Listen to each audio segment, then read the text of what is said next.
জয় শ্রীকৃষ্ণ, রাধে রাধে। বন্ধুরা, আশা করি আপনারা ভগবান ও ঈশ্বরের কৃপায় সকলে ভালো আছেন এবং সুস্থ আছেন। তো বন্ধুরা, আজকে আপনাদের সামনে চলে এসেছে একটি ভগবান শ্রীকৃষ্ণের বার্তা। তো বন্ধুরা, এই বার্তা শুধু এমনিতে আপনাদের কাছে আসে না। বন্ধুরা, এই বার্তা ভগবান শ্রীকৃষ্ণ ধর্মরাজ যুধিষ্ঠিরের রাজ্যাভিষেকের সময় এই বার্তা ভগবান শ্রীকৃষ্ণ যুধিষ্ঠিরকে বলে গিয়েছিলেন। যে বার্তা আপনি যদি শোনেন বন্ধু, তাহলে আপনার জীবনের সকল সমস্যা দূর হয়ে যাবে, আর্থিক সমস্যা কেটে যাবে, আপনার সংসারে ভরে উঠবে, সুখ সমৃদ্ধিতে ভরে উঠবে আপনার সংসার। তো বন্ধুরা, যে বার্তা ভগবান শ্রীকৃষ্ণ ধর্মরাজ যুধিষ্ঠিরকে দিয়ে গেছিলেন, সেই বার্তা মানব জীবনের কল্যাণের জন্য দিয়ে গেছিলেন। তাই সম্পূর্ণ ভিডিওটি থেকে ভগবান শ্রীকৃষ্ণের এই বার্তার বিশেষ কয়েকটি উপায় দেখে আপনার জীবনে ভরে উঠতে পারে, আপনার জীবন হয়ে উঠতে পারে রঙিনময়।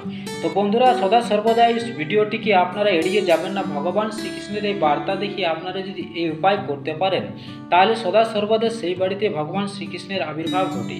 তো এই বন্ধুরা, ভিডিওতে দৃশ্যমান যে 5টি ছবি দেখানো হয়েছে, সেই 5টি ছবির মধ্যে আপনারা যে কোনো একটি স্পর্শ করুন এবং আপনারা জেনে নিন আপনাদের ভাগ্য তথা আপনাদের পরবর্তী প্রজন্ম বা ভবিষ্যৎ কেমন হতে চলেছে।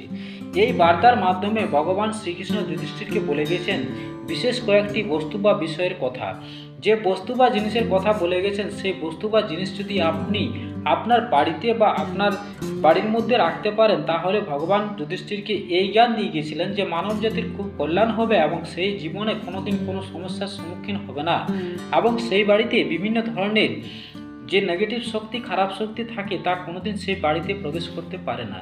তাই মহাভারতের ধর্মরাজকে বলা এই বার্তা, ভগবান শ্রীকৃষ্ণের বলা এই বার্তা খুবই আপনার জন্য, আপনার পরিবারের সকলের জন্য খুবই একটি গুরুত্বপূর্ণ বার্তা। তাই আপনি আপনার পরিবারের জন্য, আপনার নিজের জন্য যে কোনো এই 5টি জিনিস আপনার বাড়ির সঠিকভাবে সঠিক জায়গায় রাখার নির্দেশ যেভাবে বলে গেছেন ভগবান শ্রীকৃষ্ণ। তাছাড়া আপনারা যদি এই 5টির মধ্যে 5টি আপনার বাড়িতে সঠিকভাবে সঠিক জায়গায় রাখতে পারেন, তাহলে ভগবানের মুখশ্রিত বাণী কোনোদিন খণ্ডন হয় না। ভগবানের আশীর্বাদে, ভগবানের কৃপায় আপনার জীবনে ভরে উঠবে শুভময়।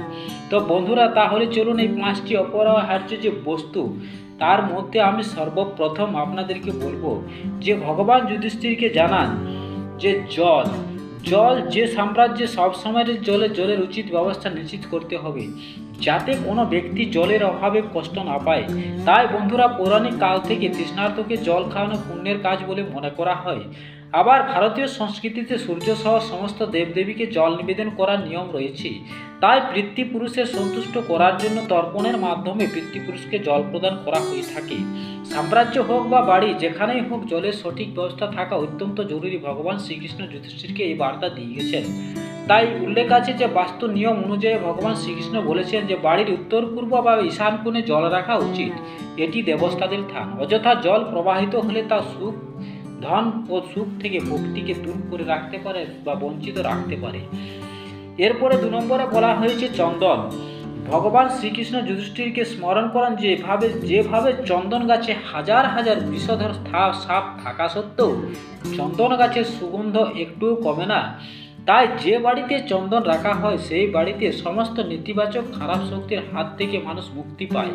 তাই বাড়ির ঠাকুর ঘরে ভগবান শ্রীকৃষ্ণ যুধিষ্ঠিরকে বলে গিয়েছিলেন যে কোনো ব্যক্তি যদি বাড়ির ঠাকুর ঘরে চন্দন রাখেন, তাহলে এটি সেই বাড়ির জন্য খুবই ভালো। এরপর বলে গেছেন ঘি। বন্ধুরা, হিন্দু শাস্ত্রে গরুকে পূজনীয় মনে করা হয়। তাই গরুর দুধ দিয়ে তৈরি ঘিয়ের প্রদীপ জ্বালানো উচিত বাড়িতে। তাই আমরা ঘিয়ের প্রদীপ জ্বালাই। এর প্রভাবে বাড়িতে দেবদেবীর আশীর্বাদ বজায় থাকে। আবার ঘি খেলে ব্যক্তি স্বাস্থ্যবান হয়, এটা আমরা সকলেই জানি। অন্যদিকে ঘিয়ের সমৃদ্ধের প্রতীক। তাই গরু ঘিকে ব্যক্তিকে রোগ ব্যাধি বা রোগ মুক্তি থেকে দূর করে বা রক্ষা করে। তাই নেতিবাচক শক্তির প্রভাব থেকে দূরে রাখে। তাই বলা হয়েছে ভগবান শ্রীকৃষ্ণ বলেছেন ধর্মরাজ যুধিষ্ঠিরকে যে কোনো ব্যক্তি যদি ঠাকুর ঘরে সকাল সন্ধ্যা ঘিয়ের প্রদীপ জ্বালান, তাহলে সে ঈশ্বর লাভ প্রাপ্ত করে। এরপর ভগবান শ্রীকৃষ্ণ যুধিষ্ঠিরকে বলে গেছেন সরস্বতী প্রতিমা। শ্রীকৃষ্ণ যুধিষ্ঠিরকে জানান যেভাবে পাকে জন্মানো পথে বিরাজমান হন সরস্বতী, তেমনি ব্যক্তির দুর্দিন সমাপ্ত করে দেন এই দেবী। বাড়িতে যদি এই সরস্বতী দেবীর পুজো করা হয় বা ব্যক্তি, তাহলে সেই ব্যক্তির জীবনে দারিদ্রতা, অনিশ্চয়তা, অর্থাভাব থেকে মুক্তি পায়। তাই সরস্বতী মূর্তির পাশাপাশি বাড়িতে বিনা রাখলে সুফল পাওয়া যায়, ভগবান শ্রীকৃষ্ণ এটাও বলে গেছেন। এর পাশাপাশি ব্যক্তির বুদ্ধি শুদ্ধ হয়। অন্যদিকে জ্ঞান ছাড়া জীবন অন্ধকার। তাই অবশ্যই মা সরস্বতীর আরাধনা পূজা করা দরকার। তাই বাড়িতে সরস্বতী প্রতিমা থাকা উচিত, ভগবান শ্রীকৃষ্ণ এটা বলে গিয়েছেন। এরপর সর্বশেষ বলেছেন ভগবান শ্রীকৃষ্ণ যুধিষ্ঠিরকে যে মধু সুখ সমৃদ্ধি লাভের পথ দেখাতে গিয়ে কৃষ্ণ তাকে উপদেশ দেন যে যে ঘরে মধু থাকে সেখানে আত্মীয়তা বজায় থাকে। মধু আত্মাকে শুদ্ধ করে, পাশাপাশি এর মধ্যে উপস্থিত সমস্ত গুণ নেতিবাচক শক্তি দূর করে সেই ঘরকে শুদ্ধ করে তোলে এবং মধুর মধ্যে ইতিবাচক শক্তি বিদ্যমান থাকে। আর যার ফলে এই 5টি জিনিস যে বাড়িতে থাকবে, সঠিকভাবে এই উপায় যদি রাখতে পারে, তাহলে ভগবান শ্রীকৃষ্ণ যুধিষ্ঠিরকে বলে গেছেন যে যে ব্যক্তি এই নিয়ম মেনে চলবে বা এই উপায় করবে তার বাড়িতে ভগবান সদা সর্বদা সেই বাড়িতে ভগবানের পদার্পণ বা ভগবান বিরাজ করবেন।